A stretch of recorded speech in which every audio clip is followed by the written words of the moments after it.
Good evening students. तो आज हम डिस्कस करने जा रहे हैं chapter electrostatic potential and capacitance का एक बहुत ही इंपॉर्टेंट टॉपिक, कैपेसिटर्स।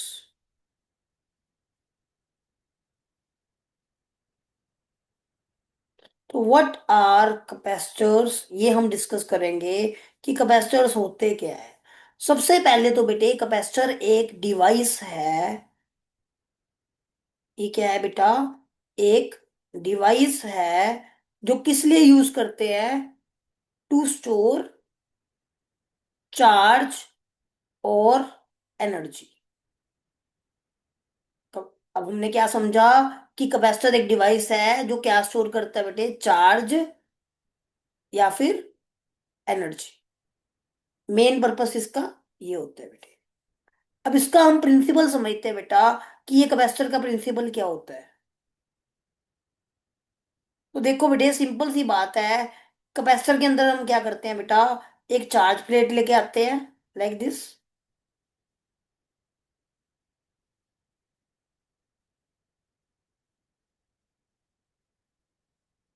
अब इस चार्ज प्लेट की वजह से पोटेंशियल कितना होगा बेटे? V इज इक्वल टू के। मान लो इस प्लेट के ऊपर चार्ज है Q, तो पोटेंशियल कितना होगा? KQ अपॉन क्या आ जाएगा बेटा? अपॉन आ जाएगा R। R जो है वो पॉइंट ऑफ ऑब्जर्वेशन का इस प्लेट से क्या है बेटा? डिस्टेंस है। तो इस प्लेट की वजह से पोटेंशियल कितना होगा? KQ/R हो जाएगा। बड़ी सिंपल सी बात है। अब हमने क्या किया बेटा? हमने यहां तक तो एक प्लेट रखी थी। अब हम क्या करेंगे? एक अनचार्ज प्लेट को बेटे इसके पास रख देंगे। अब आपको पता है, जब हम अनचार्ज प्लेट के पास एक चार्ज प्लेट को रखते हैं बेटा, तो क्या होता है? आपके पास अनचार्ज प्लेट के ऊपर चार्ज इंड्यूस होना स्टार्ट हो जाता है। तो यहाँ पे मान लो, अगर हमारी जो चार्ज कैपेसिटर था, उसका अगर उसके ऊपर अगर पॉजिटिव चार्ज था, तो अनचार्ज जो हमने राइट में ये प्लेट रखी है, इस पे कितना चार्ज आएगा बेटे? इस पे नेगेटिव चार्ज आएगा इनर एंड पे। ये जो इनर एंड है, इसके ऊपर कितना चार्ज आएगा बेटे? नेगेटिव चार्ज आ जाएगा। और जो अनचार्ज कैपेसिटर हमने इसके पास रखा था राइट में, उसके आउटर एंड पे क्या चार्ज आएगा बेटा? उसके आउटर एंड पे उतना ही पॉजिटिव चार्ज आ जाएगा, ताकि ओवरऑल वो वाला जो प्लेट है वो क्या रहे बेटा? ओवरऑल वो वाली प्लेट अभी भी अनचार्ज ही है। क्योंकि जितना नेगेटिव इंड्यूस हुआ, उतना ही क्या हुआ बेटे? उतना ही आपके पास पॉजिटिव भी इंड्यूस हो गया है। तो अल्टीमेटली आपके पास नेट चार्ज अभी भी उसके ऊपर क्या है बेटा? जीरो है। अब बेटा देखो, ये जो अनचार्ज प्लेट थी, पहले ये चार्ज तो नहीं था। पहले हमने पोटेंशियल किसकी वजह से निकाला था? ये जो लेफ्ट में प्लेट पड़ी है आपके पास, जो रेड वाली प्लेट है, जिसके ऊपर चार्ज पॉजिटिव है, कितना पोटेंशियल था? KQ/R। अब जो ये राइट वाली प्लेट है बेटा, जिसके ऊपर अब इसके इनर एंड पे क्या है? नेगेटिव चार्ज है। ये नेगेटिव चार्ज बेटे इस पॉजिटिव चार्ज के इफेक्ट को क्या कर रहा है? कम कर रहा है। तो अल्टीमेटली ये क्यू को क्या कर रहा है? ये क्यू को कम कर रहा है। अगर ये क्यू को कम कर रहा है, तो ये पोटेंशियल को भी क्या कर रहा है? कम कर रहा है। तो अल्टीमेटली ये जो नेगेटिव चार्ज है बेटे, ये नेगेटिव चार्ज ये वाली प्लेट के पोटेंशियल को क्या कर रही है? कम कर रही है। बट अगर मैं बात करूं इस आउटर वाले पॉजिटिव चार्ज की, अगर मैं ये आउटर वाले पॉजिटिव चार्ज की बात करूं बेटे, ये आउटर वाला पॉजिटिव चार्ज जो है, ये वाली प्लेट का पोटेंशियल क्या कर रहा है? बढ़ा रहा है। क्योंकि पॉजिटिव चार्ज ये वाले पॉजिटिव चार्ज को क्या कर रहा है? बढ़ा रहा है। तो यहां से हमें दो चीजें समझ आई बेटे। जो नेगेटिव वाली, ये जो नेगेटिव वाली आपके पास प्लेट है, ये वाली, ये नेगेटिव वाला चार्ज इसके पोटेंशियल को क्या कर रहा है बेटे? कम कर रहा है। और जो आपका पॉजिटिव वाला चार्ज है, ये फर्स्ट प्लेट के पोटेंशियल को क्या कर रहा है? इंक्रीज कर रहा है। बट यहाँ पे डिस्टेंस बहुत बड़ा फैक्टर रोल प्ले करेगा बेटे। देखो, आपका पॉजिटिव वाली प्लेट का ये वाली आउटर एंड से जो डिस्टेंस है वो क्या है बेटा? वो ज्यादा है। और नेगेटिव वाले से ये जो राइट में पॉजिटिव वाला है, सॉरी लेफ्ट में पॉजिटिव वाला और राइट में जो नेगेटिव वाला है, इनका डिस्टेंस क्या है? कम है। तो ओवरऑल क्या होगा बेटा? ओवरऑल जो नेगेटिव चार्ज है, वो क्लोज होने की वजह से वो क्या करेगा? डोमिनेट करेगा। नेगेटिव चार्ज क्या करेगा? डोमिनेट कर जाएगा बेटे। अगर वो डोमिनेट करेगा, तो ओवरऑल इसका पोटेंशियल क्या हो जाएगा बेटा? ओवरऑल इसका पोटेंशियल क्या हो जाएगा, ये वाले कंडक्टर का पोटेंशियल क्या हो जाएगा, ये वाले कंडक्टर का पोटेंशियल वी डिक्रीज कर जाएगा। अब अगर हम इसी वाले कैपेसिटर को, इसी वाली प्लेट को अगर हम सेम पोटेंशियल के ऊपर लेके आना चाहते हैं, तो हमें इस प्लेट को क्या देना पड़ेगा बेटे, इस प्लेट को हमें चार्ज देना पड़ेगा। तो अगर हम इसको चार्ज देंगे और ये प्लेट जो है चार्ज एक्सेप्ट कर पा रही है, यानी कि इस प्लेट की कैपेसिटेंस क्या हो जाएगी, कैपेसिटेंस इस प्लेट की इंक्रीज हो जाएगी। तो इस प्लेट की कैपेसिटेंस क्या हो जाएगी, इंक्रीज। यानी कि पहले एक कुछ चार्ज स्टोर कर पा रही थी जिसको हम क्यू बोल रहे थे, अब अगर हमने सेम पोटेंशियल पे उसको मेंटेन करना है तो हमें और चार्ज देना पड़ेगा।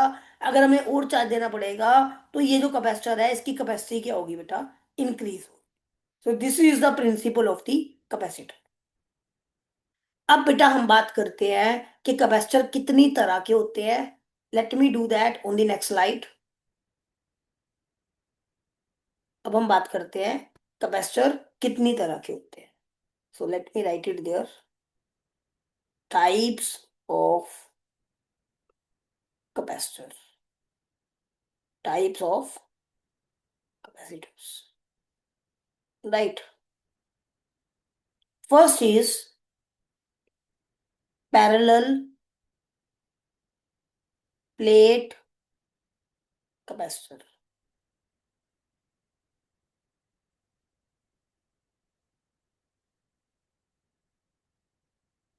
Second one is spherical. Let me erase that first. Wait for a minute. Yes. So second one is spherical capacitors. We write it here. Spherical capacitor, right? अब हमारे पास कैपेसिटर मेनली ये दो तरह के ही होते हैं। एक सिलेंड्रिकल भी होते हैं बट उसकी एप्लीकेशंस काफी कम है। बट अगर मेरे पास कैपेसिटर दो तरह के होते हैं बेटे, तो मैंने सिंपली ये वाला सिंबल ही क्यों यूज किया, कैपेसिटर का सिंबल ये होता है तो मैं ये सिंबल क्यों यूज करता हूं, मैं एक स्फेयर क्यों नहीं बनाता ऐसे। ये नहीं यूज होता, ये यूज होता है। ये इसलिए क्योंकि जो, अगर आप इंडस्ट्री में देखोगे, इंडस्ट्रियल एप्लीकेशंस जो है वो पैरेलल प्लेट कैपेसिटर की ज्यादा है। मतलब कि पैरेलल प्लेट कैपेसिटर इंडस्ट्री में प्रैक्टिकली ज्यादा यूज होता है, यूज मोर, राइट। इसकी इंडस्ट्रियल इंडस्ट्रियल एप्लीकेशंस क्या है बेटा, पैरेलल प्लेट कैपेसिटर की ज्यादा है। जिसकी वजह से ये कैपेसिटर को हम क्या करते हैं बेटा, ये कैपेसिटर को हम प्रेफर करते हैं और यही इसका सिंबल यूज किया जाता है, राइट और नॉट। अब हम बात करते हैं बेटे next, capacitance of a spherical capacitor. Spherical capacitor की कैपेसिटेंस निकालते हैं। टॉपिक लिखो, capacitance of a spherical capacitor.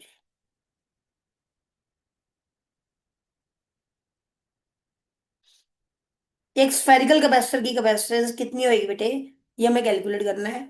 मान लो ये आपके पास एक स्फेरिकल कैपेसिटर है, लाइक दिस। सेंटर से स्फेयर का जो डिस्टेंस है वो क्या होगा बेटा, रेडियस होगा। अब मान लो हम इसके सेंटर के ऊपर क्या रखते हैं बेटा, इसके सेंटर के ऊपर हम क्यू चार्ज रखते हैं। अब अगर मैं स्फेयर के किसी भी पॉइंट के ऊपर ए, बी, सी, डी, किसी भी पॉइंट के ऊपर पोटेंशियल निकालना चाहूं, तो पोटेंशियल की वैल्यू कितनी होगी बेटे, पोटेंशियल की वैल्यू होगी के क्यू अपॉन, इसकी रेडियस कितनी है, आर। क्योंकि आपको पता है potential due to a point charge किन दो फैक्टर पे डिपेंड करता है, potential due to a point charge दो फैक्टर पे डिपेंड करता है। One is the charge, other one is the distance.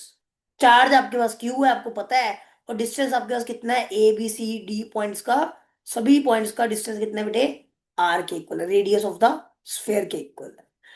अब पोटेंशियल अगर आपके पास इतना आ गया, आपको पता है क्यू इज इक्वल टू क्या होता है बेटा, सी इंटू वी होता है। अब क्यू इज इक्वल टू क्या आ जाएगा, सी इंटू वी की वैल्यू कितनी है बेटा, के क्यू अपॉन आर। राइट। यहां से क्यू से क्यू क्या हो जाएगा बेटा, ये वाले क्यू से ये वाला क्यू क्या हो जाएगा, कैंसिल हो जाएगा। तो यहां से कैपेसिटेंस की वैल्यू कितनी आ जाएगी, यहां से कैपेसिटेंस की वैल्यू बेटे आपके पास आ जाएगी आर अपॉन के। अब के की वैल्यू आपको पता है बेटे कितनी होती है, के की वैल्यू होती है 4 pi epsilon not. 1/4 pi epsilon not होती है, तो बेटा वो डिनोमिनेटर में है, डिनोमिनेटर में 1/4 पाई एप्सिलॉन नॉट लिखूंगा तो वो रेसिप्रोकल होके कहाँ आ जाएगा, न्यूमिनेटर में आ जाएगा। तो capacitance of a spherical capacitor will be 4 pi epsilon naught r. जितनी ज्यादा इस स्फीयर की रेडियस होगी बेटे, उतनी ही ज्यादा उसकी क्या होगी बेटा, कैपेसिटेंस होगी।